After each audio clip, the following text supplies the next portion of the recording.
to NFL Primetime, presented by E-Trade. Welcome, everybody, to NFL Primetime. The divisional round is over, and hello, we had a big stunner at Lambeau, 15-1. Not anymore. The New York Football Giants repeated their own history and put all the playoffs in a completely different spin. Chris Berman, Tom Jackson, Trent Dilfer. Tom, you mean they got to play defense in the playoffs? Absolutely. Well, you know, I forget about it oftentimes, but defense, when you can really play, and as you look at the teams that are left, three of them are playing really outstanding defense. That's why they've moved on. Yeah, the physicality of the teams remaining. I think a big, strong, thick front sevens of all the teams. Although the Patriots probably the weakest of the link, still the group still big and strong, physical of all the teams remaining. But some quarterbacks who may win a lot of awards in the postseason are out in this round. Guys who set records, guys who will be talked about forever, except not talk about in the Super Bowl lore. The Green Bay Packers have plenty of Super Bowl and championship lore. They were trying to repeat as champions, as last year we all know Aaron Rodgers and the Packers got on fire in January. This year they continued. They won 19 straight games. The only time that they really struggled, not the only time, but just about in that role, was the New York Giants just about a month ago, winning that game 38-35. This time the Giants used that as a springboard, as they did once upon a time. The Packers, though, facing their own issues, had a bye, but you figured after a season Aaron Rodgers had, not to mention 560 points scored by the Packers, the second most points scored in the history of football, that might be enough to beat a New York Giant team that rediscovered the Big Blue defense. Here we go from the frozen tundra of Lambeau Field. Eli Manning, he won there 4 years ago. Aaron Rodgers was on the bench then, and Joe Philbin, the passing of his young son Mike in the booth upstairs, and that was a good sign. Rodgers to Greg Jennings, but he overthrows him. Off right away, Trent, and they settle for a field goal. We're 3-3.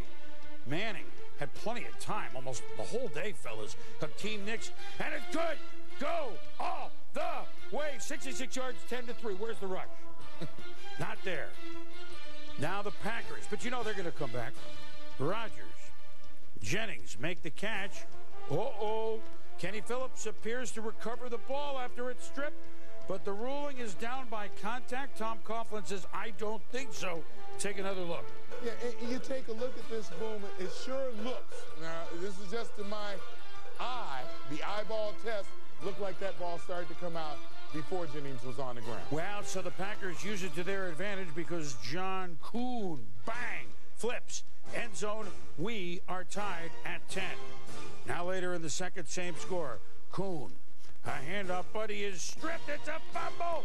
And Trell rolls, shakes, rattles, rolls.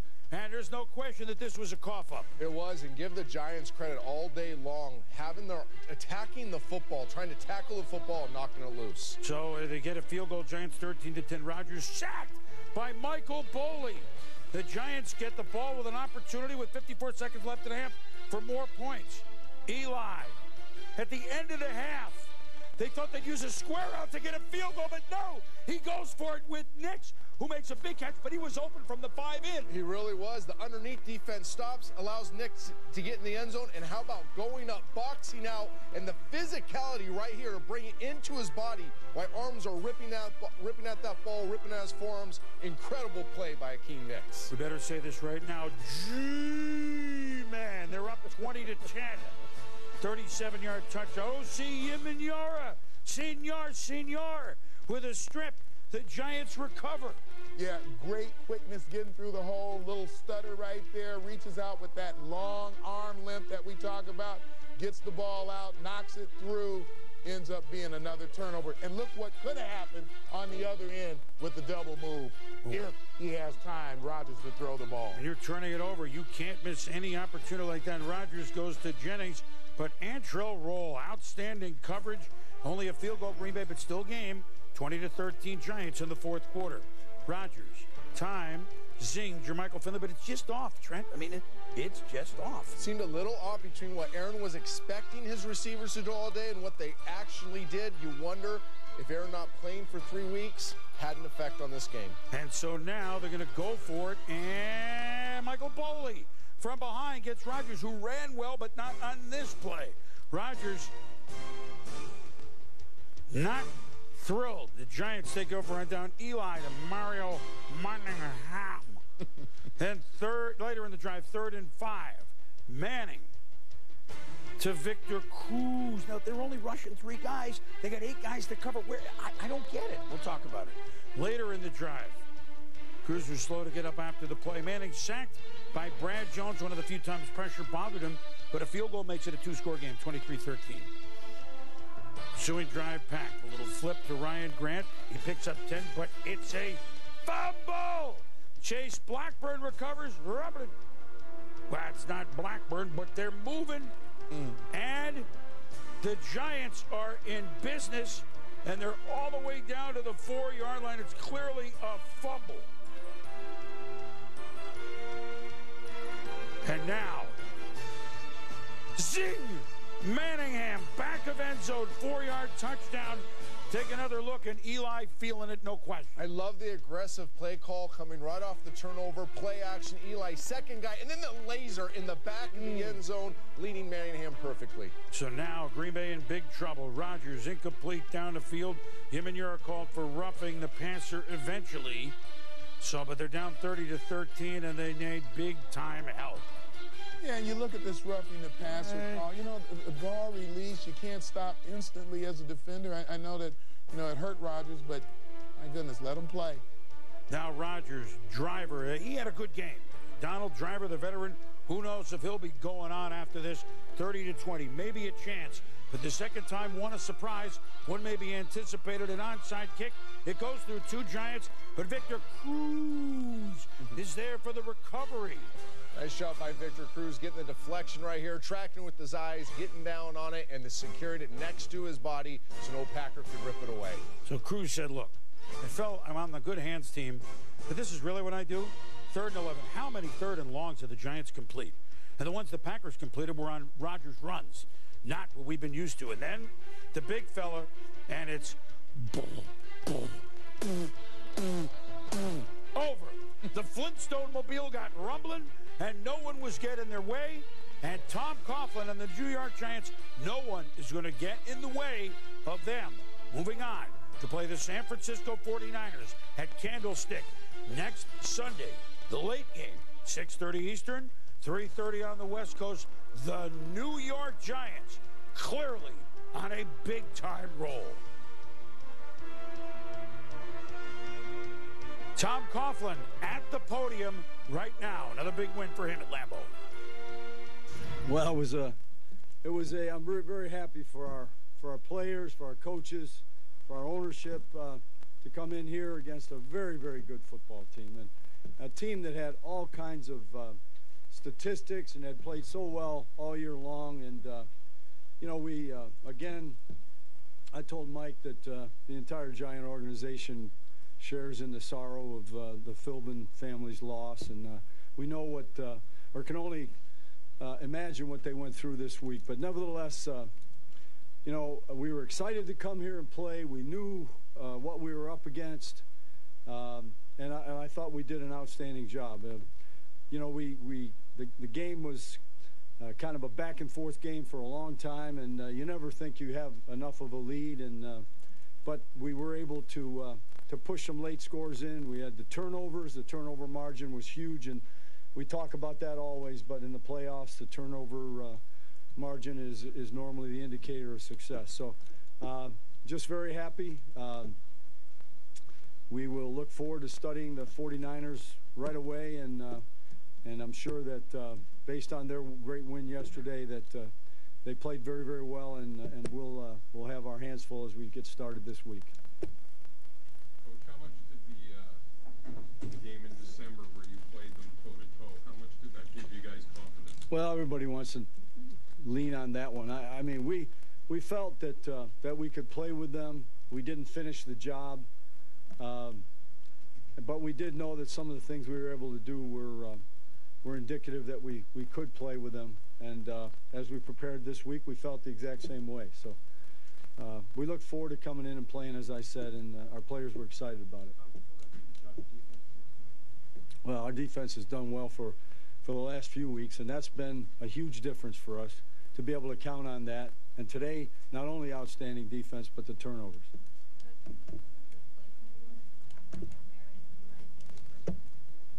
That was something we work on, you know, pretty much every week on a Saturday morning, according to field position. We call it flood tip, but that's exactly what it was, and it was put in a spot where Hakeem went and got it, and with his outstanding hands and strong hands, he was able to hang on to it. A lot of people banging around in the end zone, but that gave us a huge lift right there. First of all, we had no timeouts. I don't think anybody appreciated that. We had no timeouts, and the play that Ahmad made to reverse his field and get outside and get to the sideline and then get the clock stopped with 6 seconds left. I think everybody knew what the play call was going to be, our offensive team.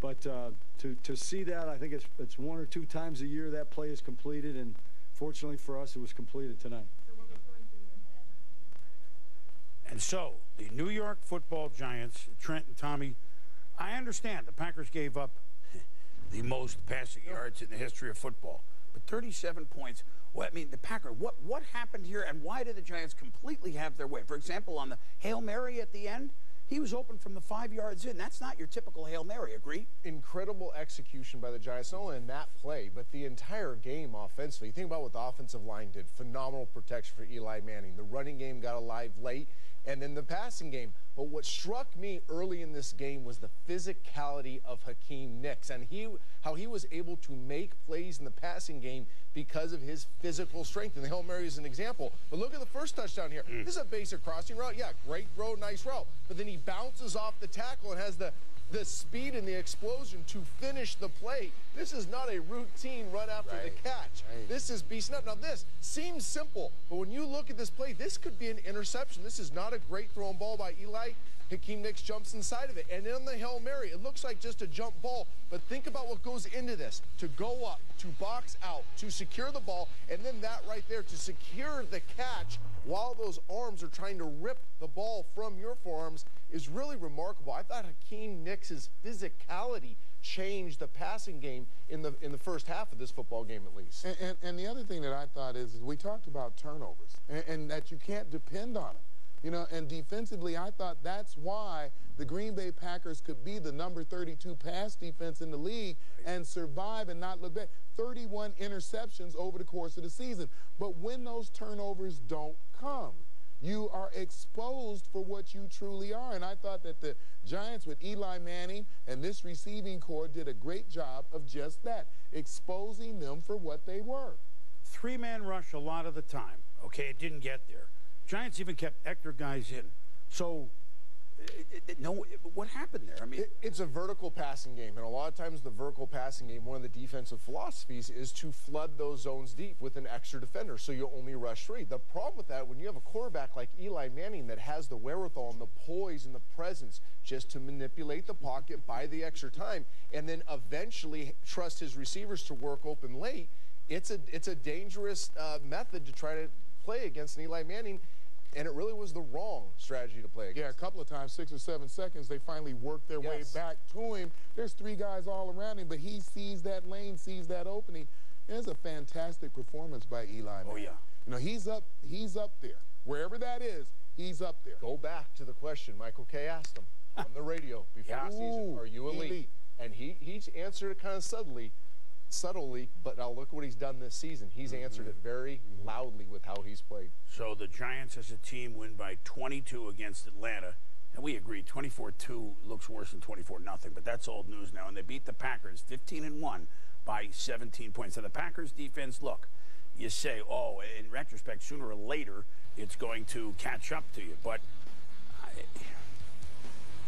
so 325, the numbers really don't tell it, but they almost had no chance to knock balls down. That was part of the story. They dropped enough back, but they still couldn't cover. I mean, with Charles Woodson, Clay Matthews, these are Defensive Player of the Year. B.J. Raji, these are good players. We could go on and on with names we know. I asked this morning, Tommy and Trent, they really playing this bad this year? They can't be this bad. Well, were they? Again, I think that the things that you've done all year, when you know people have been able to throw the ball on them, put up the yards, put up the numbers, but you could never manage to win games against them because they offered the turnovers defensively and got so many of them. I think 38 altogether. I mentioned the 31 interceptions, and a lot of those were for pick sixes. So they actually added to the scoring of their offense as well. But again, when those things don't come and you're playing a good football team, I had said this morning that I knew that Eli Manning was going to move the ball against them. Now, I didn't know what was going to happen necessarily in terms of, you know, the picks and what's going to come, you know, after the catch. But I did know that he was going to have some success finding people open against the Green Bay Packers. I think the surprise for the Packers came in the form of, we can't do anything against this defense. Aaron Rodgers, his performance, the team's offensive performance, clearly not at their best, Trent. They were not at their best. And to understand this passing game, I thought you guys did a great job on Countdown explaining the quarterback training and talking about Aaron Rodgers and his development. But to understand the passing game that Aaron Rodgers has mastered, you have to understand rhythm and timing. And when they're at their best, it is catch ball, couple steps, balls out. Play action, back foot in the ground, balls out. There's a rhythm. There's an artistic quality to this passing game. The Giants identified it, and they took that rhythm away. So you rob the Packers and Aaron Rodgers of the #1 thing they rely upon in big moments, and that's trusting the rhythm and the system.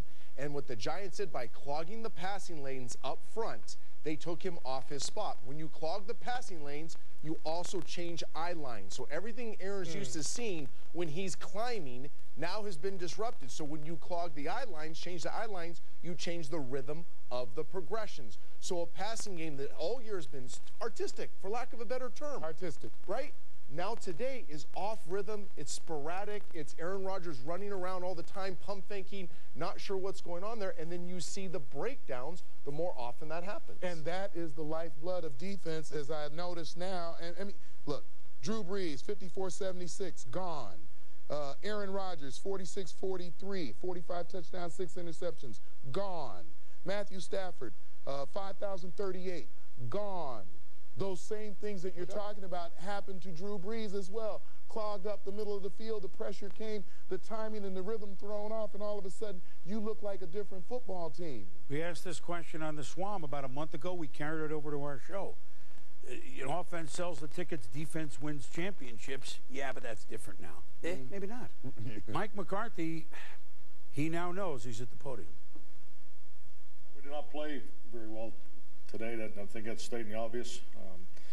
Really, as you prepare for playoff games, you know, the research will tell you the 3 most critical areas that you have to, you know, perform very well in are taking care of the football, taking it away. Third down is probably the most important, the research will tell you, and the red zone efficiency. So I think we were about, you know, balanced in the red zone. I think we were equal in third down efficiency, but, you know, clearly the turnover ratio is something we take a lot of pride in, something we spend a lot of time in.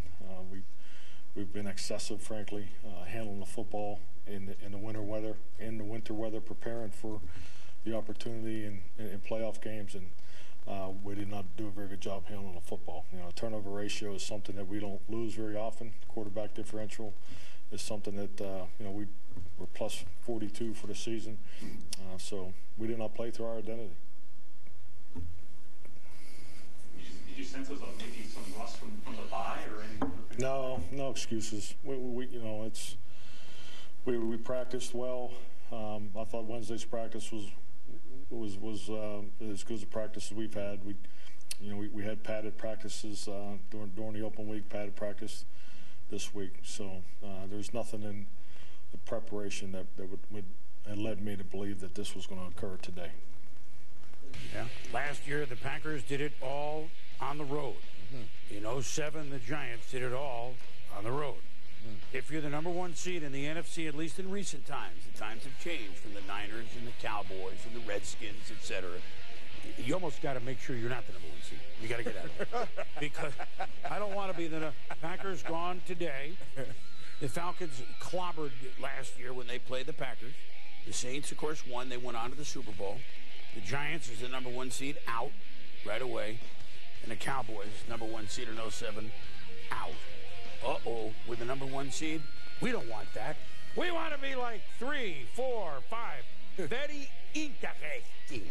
Much more coming up on this game, and the Ravens using home field to win. But they were the #2 seed, and they were in the AFC. So the Giants with a big win. The Ravens with a big win. And now we know the Final Four in the NFL in 2011. We'll be back on NFL Primetime.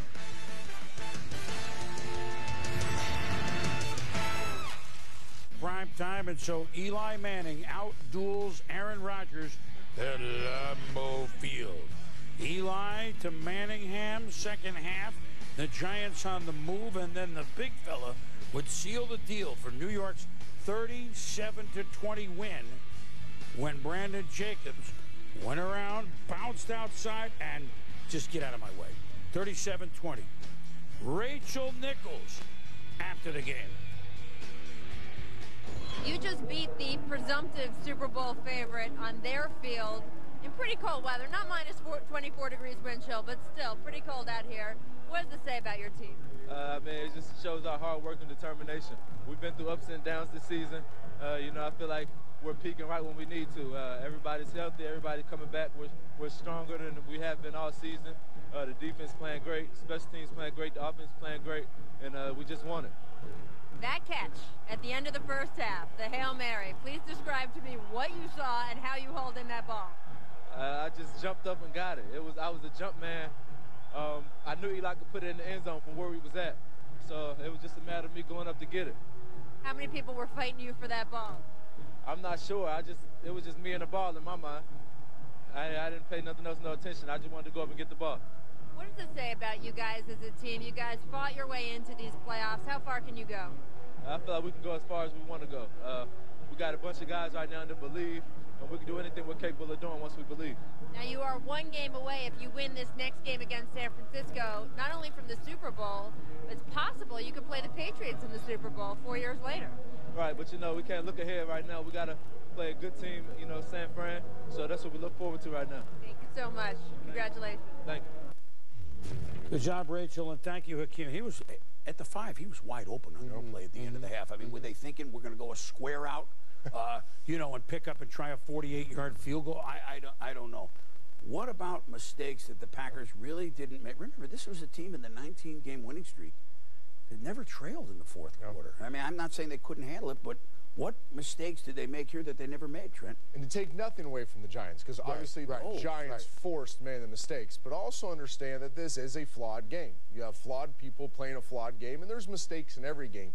But it's when the mistakes happen and how critical of an error is it. And when you look at the Green Bay Packers today, these were huge mistakes that took away points. You look at a strip sack fumble on Aaron Rodgers here, but look at the back end, the double move, the sluggo move by the receiver, wide open, is going to be a touchdown. Then you have the Jennings drop. There's a lot of drops, a lot in this game, but the Jennings drop would have been a touchdown, and the miscommunication with Finley, and then Ryan Grant, the fumble. Now, it's just a fumble. It's a fumble that gets returned down to about the 3 or 4 yard line, and the Giants score the next play. So, yeah, a lot of mistakes in this game by the Green Bay Packers, but those mistakes directly took points off the board or led points for the to points for the New York Giants. I want to combine the last two things that you guys said. You talked about the #1 seed not doing well over the course of the last 5 years. You talked about mistakes made by the Green Bay Packers today.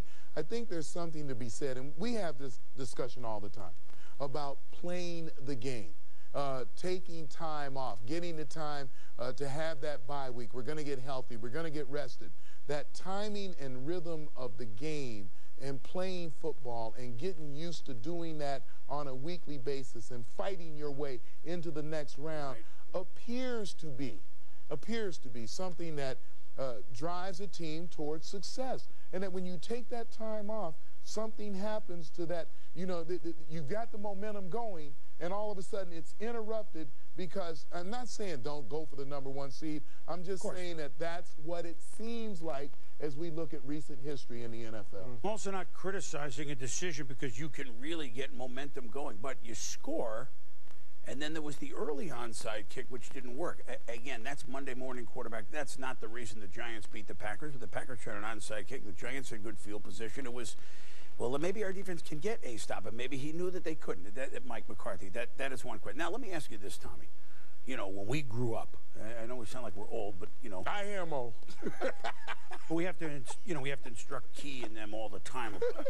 Like front four in football. San Francisco does it with a front seven. Front four in football. The Giants' front four, just like a different offense that you don't see a lot, that they put that much pressure with four guys, maybe a fifth every now and then, that we don't see this that much when we're getting beaten up front. We're not ready. I think they're great at playing situational football, even with their front four. And I think it begins the way all great defense does, which is priority. We're going to stop the run. We're going to set you up in the known, which is down and distance-wise, 3rd and 6, 2nd and 8. That starts to be a down where we can do the things we want to do. I think the difference is the plethora of pass rushers that they have. The guys that they line up front, they can line up, and we talked about it this morning on Sunday Countdown, 4 defensive ends all at the same time, all really outstanding pass rushers, and they can overwhelm you at the line of scrimmage, which is, I thought, some of what you saw happen today. And they also have a wearing effect on you. At the end of the game, we're sitting here watching. I said, this is now playtime for the defense, because now you're in the known every single down. And there's absolutely nothing you can do to keep us off a quarterback who is one of the most mobile, one of the most accomplished, and maybe the best pure thrower in the game. Super Bowl MVP last year, maybe season MVP this year, but he will not be Super Bowl MVP. We know that. Aaron Rodgers at the podium. This fan base expects championships. We had a championship caliber regular season and didn't play well today. What were the Giants doing defensively that forced you to run for so many first downs and didn't seem like anyone was open? Just covering guys and kind of condensing the pocket a little bit. When you play that much man coverage, you don't have a guy assigned to me.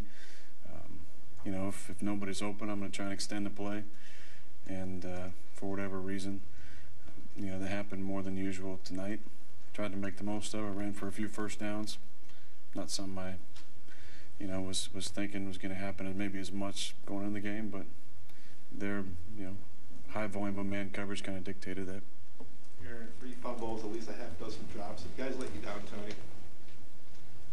I don't really appreciate that question. I don't know how to answer that question, to be honest with you. But yeah, we all didn't play our best game. Personally, I didn't play as well as I did. I had a good week of practice. Felt like I was prepared and missed a couple throws. So. What was the feeling after the Hail Mary? It was a competitive first half, no matter how you played. And then also the Hail Mary comes out. Yeah, going in the half 13-10, getting the ball. A little different feeling going in down 20-10. It's one of those crazy, fluky plays. Gave them a lot of momentum and made a 2-score game, which is big going into halftime on the road. So it was disappointing. Early in the fourth quarter there on that 3rd down, played Jermichael. Did he stop his route? Did you not put the ball where you wanted to? I missed my spot maybe a little bit, but we'll have to go back and look at the film, see what happened. Does this seem not even real, Aaron? Does this not seem real? Oh, it's real. We got beat by a team that played better tonight. So, that's the reality of this league. I've been in for a while. Been to the playoffs 4 times, and 3 times you lose your last game, you go home, and then the one time you have that euphoric feeling that you keep fighting for. So, it's tough. Didn't think it was going to end tonight. Felt good about our chances. Felt good about our team. Personally didn't play as well as I wanted to, and disappointing because every year is unique to itself and different guys, different opportunities. Just the relationships that we have in the locker room with those guys and those coaches, you just know that, it's going to be a new team next year. So that's probably the most disappointing thing is to stand in there and know that this is probably your last time together with these guys. On your fumble, did you see how open Greg got? Yes. Gary, for whatever reason, do you feel like it was out of sync or out of rhythm tonight? I feel like we had pretty good rhythm, but moved the ball pretty effectively. We just had some drops and then had some uncharacteristic turnovers.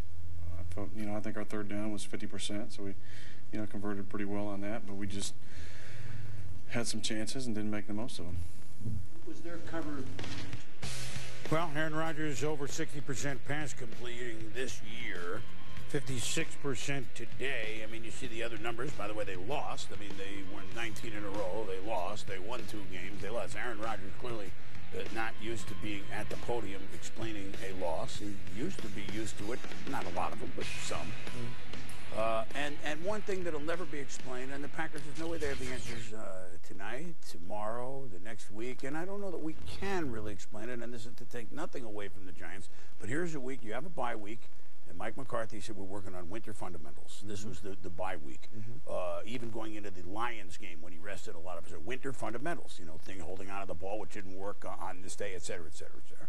And then the tragedy involving young Mike Philbin, the drowning of the son of the offensive coordinator, Joe Philbin, which many of the team went to the wake, if you will, and the funeral.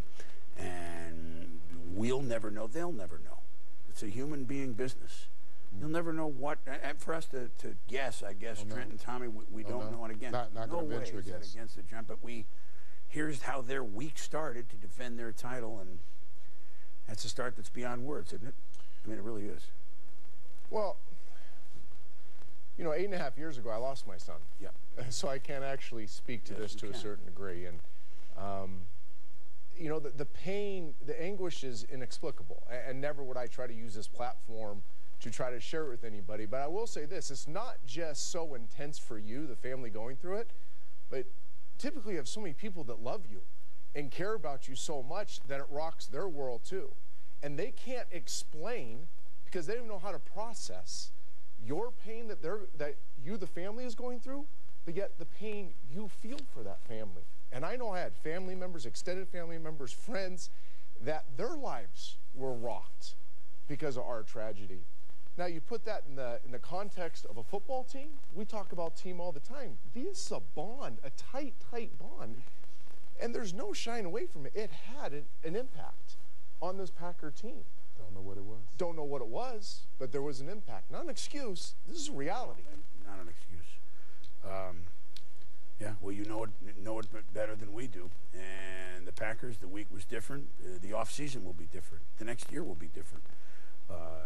And they, after a brilliant run of defending champs and playing like you would like a defending champ to play, especially after the odd offseason where nobody could really get together and all, they were 15-1, but the New York Giants played much, much better on this day at Lambeau Field. And so the Giants, hats off to them, again, for making this run and knowing how to play late December and January football under Tom Coughlin. We've seen it before, and we may be seeing it for a few more weeks.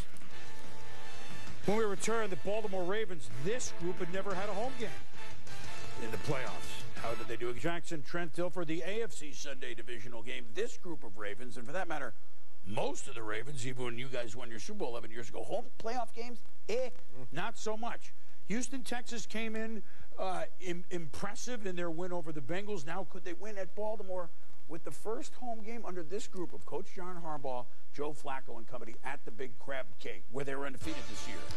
One of 3 teams undefeated in the regular season at home, Ray Lewis and the Ravens against Arian Foster, and the Texans just played valiantly. However, this put them behind the 8 ball. Jacoby Jones, one that he wants back. Jimmy Smith recovers for the Ravens, who are already up 3-0, and it's at the 4. Now, they stopped them once, they stopped them twice, and then this, almost a stumble, and Chris Wilson didn't have a catch all year, but Joe Flacco hits him. Yeah, a little problem in the backfield here, but Joe Flacco turns around, and the catch by Chris Wilson. Now, this is a great catch. He's moving to the boundary. It's low and behind him, asking receiver. That's as hard as it gets. That's a big-time play. T.J. Yates, the 3rd quarterback that Houston's had to use this year, the youngster Ladarius Webb. He had a pair of picks. He was Charlotte's Webb stepping in front of Andre Johnson. Well, Yates is staring down Johnson. He really made a concerted effort to get him the ball. Webb makes a great play. Not really a great play. Ball thrown right to him. So now with the Texas 34, Flacco and Quan Bolden, and welcome back to him. He's going to be such an important factor for the Ravens moving forward at 17-3, and this is going to be a rout. Maybe not. 17-6. Arian Foster, Houstonian Fabia, 28 yards. And he got churning. They held him in check in the regular season when the fumbled snap. And look at Foster make the one-handed grab and turn upfield for a first down at the Ravens 5.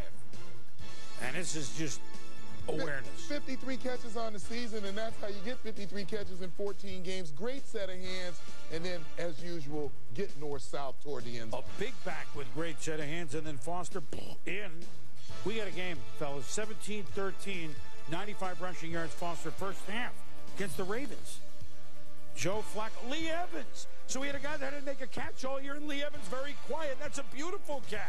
Amazing catch by Lee Evans. Look at him go up one-handed, turn his body. It's great coverage. Really, the only offense the Ravens generated was by great catches. And now first and goal from the 9, Ray Rice, 4 yards. Second and goal, and then this was peculiar. It fumbled, but it goes forward. As it grubs, it falls on the ball, and the Ravens keep the ball at the 2. Now third and goal from the 2. Ray Rice, he stumbled short. John Harbaugh says, well, it's 17-13. We're going to go for it. I mean, we got to make it. This is what we do. And boom, and Tim Dobbins stands up Ray Rice, and the gamble does not pay off. Yeah, keep the pads low. What you want to get underneath them. Now that ruins that theory, doesn't it, as he goes over the top. Unless you just bring it. You just brought it, though. Now Ravens 3rd and 7, fourth quarter, and Reed and J.J. Watt, the youngsters, come in. They were impressive. Make no mistake about it. Defense keeping them in the game, and the Ravens punting now Yates to Kevin Walter, but Webb for Charlotte's Webb, pick number 2. He's all over Walter here. Yeah, take a look from the end zone camera, and you are seeing what Yates is seeing. Look at the coverage. Look at the guy, Ed Reed, one of the great ones of all time, over the top. You get the other guy, Webb, cutting underneath, interception. Ravens kick field goal 20-13. Now Yates to Andre Johnson. He had a nice game, 18 yards. Yates to Johnson across the middle, and the ball is out. But he is ruled down, so the Texans are at the 38-yard line. Just down by a touchdown. Yates going deep, but as good as there's ever been in clutch situations. For the 8th time in the postseason, Ed Reed has a pick. And he doesn't take the bait, and that's the key. Yates is trying to look him to the left, but Ed Reed knows that's Andre Johnson. That's where I'm headed to get the pick. And so the Ravens punt it. And Houston has another chance. I mean, so they stayed in it, throwing it on that crest. Good things usually don't happen, Trent. No. And the ball is knocked down, and Reed injured on the play, so we'll have to keep an eye on that. He said later he's fine, but I mean, so what you don't want to see, it's almost like soccer, right? The stars of the two teams exchanging jerseys, I guess. Ray Lewis, Foster, hug, both. You know, Foster played a big game. Ray Lewis and the Ravens moving on to the AFC Championship Game. Will they be at New England? That's the early game Sunday at 3 o'clock Eastern Time. 20-13, they win. Foster, by the way, the first ever in postseason to rush for over 100 yards against the Ravens. John Harbaugh after the game. Congratulations to our football team. Win the game no matter what. You know, that's really what it boils down to in a situation like this. And this football team won the game no matter what. And it wasn't perfect by any stretch, but they found a way to win the football game. You know, obviously I'm very proud of the organization, the players, everything we went through this year to be here today playing and to have an excellent chance to win and move on. You know, says a lot about the character of the organization. So, you know, I'm very proud from that standpoint, but boy, it just stings right now. You can't have the turnovers. You know, if we don't turn the ball over like that, we have a chance to win. I mean, we still had a chance to win. So if I'd have done a better job of protecting the football, then, you know, I think we would have came out with a win today. And, you know, we did a good job of moving the ball. You know, we had some big plays, but you can't have the negative plays. It was a Raven type, you know, victory. I always say it. There's the right way to do things, and there's the wrong way to do things, and it's just the Raven way to doing things. So it wasn't pretty, but hey, we're not really a pretty team. So we got the W, on to the AFC Championship. T-Sizzle, he's a beauty. He's a little player, we know that. So you get to hear the turnovers, I mean, and that's 17 of their points. I mean, it's not that hard to figure out. Oh, they won the turnover battle 4-0. The Giants won the turnover battle 4-1. With the 49ers, was it 5-1? The Patriots won the turnover battle, although that really wouldn't affect it. I mean, we could go on and on and on and on. Baltimore won the game. Yates played. Hats off to Houston. But look, Baltimore's defense made plays. Hey, they forced 4 turnovers. Hello, Trent. You remember that? Exactly. They forced it because of functional football intelligence. And I think too often we get caught up in the physicality of players, although very important. From a quarterback standpoint, the scariest thing is when you're facing a defense that you know the secondary has functional football intelligence. That means they know what's happening before it happens. You look at these interceptions by the Baltimore Ravens. Ladarius Webb jumps an out route. He knows by the stem of Andre Johnson, by the move of Andre Johnson, what's happening. You look at Ed Reed right here. He almost makes the play because he knows where T.J. Yates coming to his right. He understands the one throw available, and he goes and makes the play. You look at Ladarius Webb here. Tom did a great job showing this. He runs the route for the Houston Texans. He understands by the release, the down and distance, and then Ed Reed. T.J. Yates tried to look Ed Reed off on that play. His eyes are left. He's doing everything you're trained to do. But Ed Reed understands in that situation in the football game, Tommy, they're going to try to get the ball to Andre Johnson down the right boundary. High discipline secondary players for the Baltimore Ravens who understand what's coming at them. Yeah, I think you said it, football IQ. They've been together for a long time. They understand what they need to do individually, do your job in order to win games. And a couple of the guys are as good as anybody who has ever played in terms of doing it. And going on to the next level, I believe, and going to New England will not overwhelm them. And I'm not saying they're going to win. I'm saying it will not overwhelm them. You know what hasn't changed with the Ravens? And not a knock. I mean, it's a fact. I mean, the coach referred to it. The Suggs referred to it. Of the 4 winning teams this weekend, but we shouldn't get lulled into that. And that's their style. They were the, quote, least impressive as to make you jump out of the chair. Yet they didn't turn it over. They bring the defense to the party, and they bring know-how to the party. Offensively, though, fellas, Ray Rice, 80, 60 and 20. 60 running, 80, 20 receiving. Joe Flacco, under 200 yards. They won. Right. How do we see them? Do they feel they must score 30? We're getting ahead of ourselves, which is not fair because Houston is a really good defense. Hats off to the Texans. But where are we offensively? The Ravens? I think they can win like this. Of course they can. They have won like this. They will not feel bad about winning like this. No.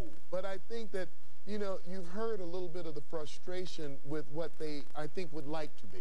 And I think for Joe Flacco to truly be as good as he wants to be, his offensive line has to give him more protection. He was under fire all day. He was sacked 5 times on the day. I mean, he really didn't have time to take a look down the field and scan and see what was going on. There, at the moment that he thinks about pulling the trigger, you can see that the rush is coming not only from outside the pocket and around, it is coming right into his face. So he didn't have a chance to really set himself. And the great thing that I thought he did was he didn't make mistakes. He didn't give the Houston Texans that added opportunity to win the game. Let's give a quick shout-out to the Texans. Because they hold their head high, and after losing so many of their key players, a quarterback, defensive player, Williams, even, right? I mean, Andre Johnson half the year? Yep. Shot. Pretty impressive. Very bright. Very impressive. Way to go, Houston Texans, who made the most, not the most, but certainly made a lot of their first playoff opportunity. We haven't heard the last of them. You haven't heard the last of us. That's why we have this show, NFL Primetime. Just when you thought you were done with us, you're not. More on the Giants playing postseason games. Lately, it's tilted to the G-men. 37-20 emphatically at Lambeau Field. Of course, a very close game just about a month ago in December. Eli Manning says they lost a close game. What did they learn about the Packers they put to use? Says that's stuff for us to talk about, but maybe not so big. We're always confident going into a game. We know, that it doesn't matter what happened in the regular season. We've been through games where we lost to teams, and we've faced them in the playoffs again and come out and play well. I think it's just a matter of our team is playing well. I think guys understand. The way to win football games against good teams, and that's our defense is playing great. They're getting good pressure on the quarterback. They're getting turnovers offensively. We had the 1 turnover today on the interception, but for the most part, protecting the ball and playing smart football, being patient at times, not forcing things, and scoring touchdowns when you get into the red zone, and just playing smart football. And we know as an offense that our defense is playing outstanding. We can be more patient. We don't have to force things, and still try to run our offense. And when there's opportunities to make big plays, we're making them.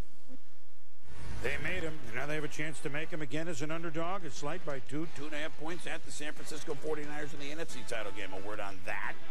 And a word on the AFC Championship game. Baltimore at New England. The 2 seed at the 1 seed to form in the AFC. We'll be back. At Foxborough, as the sun sets, the Ravens only one win lifetime against the Patriots. That was 2 years ago in the playoffs. They scored 24 points in the first quarter. They won 33-14. Ray Rice went through. But Trent, look, the New England Patriots with these 2 sophomore, if you will, tight ends. I don't know. I know the Ravens are great on defense. What do you do about it? It's going to be a fascinating matchup because to understand this matchup, you have to understand who the Baltimore Ravens are on defense. Their 4 linebackers are big, thick, physical, point-of-attack players, not man players, right? So now the dilemma for the Ravens is, do we bring another person on the field to cover one of these tight ends, or do we leave the 4 linebackers on? But here's the problem. With these 2 tight ends, they spread you out. So from the Ravens' point of view, if they leave those 4 linebackers on the field, they have to play zone, which we've shown the Patriots just torch zone. If they bring in the DB on and play man, you see they can be with man, or they have to fire zone pressure, the New England Patriots, and that feeds right into their bag of tricks. Right here, the Broncos' answer was to try to play zone, and it never works against the Patriots. Now, if you do try to blitz with these big linebackers, once again, it falls right into Brady's bag of tricks. Verse 5+ pass rushers this season, 65%, 10 yards an attempt, 17-2 TD to interception. Good luck, Baltimore Ravens, trying to match up with these 2 tight ends. Fascinating matchup. Here's the high-scoring offense that still lives, and a quarterback and a coach that they live to win a Super Bowl. Patriots home to the Ravens when we come back. The NFC Championship game where, I don't know, this was the longest shot on the board, right? Giants at the Niners, but that's what we got at this game. My God. Niners, and you're not going way back to remember. It's just last 30 years. From 81 to 93, they met 6 times splitting, and they met in the playoffs. That wild card comeback, 38-14. Giants led. Niners won 39-38. That's ancient history. That was 9 years ago. That'll be the late game, 3:30 local at Candlestick. At 6:30 Eastern time is when they kick it off. And so we learned a little something late in that game against New Orleans about Alex Smith. But the Giants defense, we already knew they were pretty good, especially up front. Yeah, you think about the Giants and what they did today. They put a lot of pressure consistent on Aaron Rodgers. Now, sometimes he escapes the pocket, and this has been one of the problems for the New York Giants all along when they play Aaron Rodgers. He escapes the pocket, and he translates negative plays into first downs. Oftentimes on 3rd down and 9, 3rd down and 10, can't find anybody open, ends up running. You would rather have him doing this and running down the field and taking hits on him rather than throwing the ball downfield, which he's one of the best ever at. I think when they play the San Francisco 49ers, you saw Alex Smith has that same ability athletically to get outside the pocket, make some things happen with his legs. Second to last touchdown is all Alex Smith speeding around the corner. I was the only dummy yelling and thinking about, yeah, go down. Oh. Everybody else was like, why doesn't he get into the end zone? I knew you'd get a laugh out of that. Are you ready for some championship football?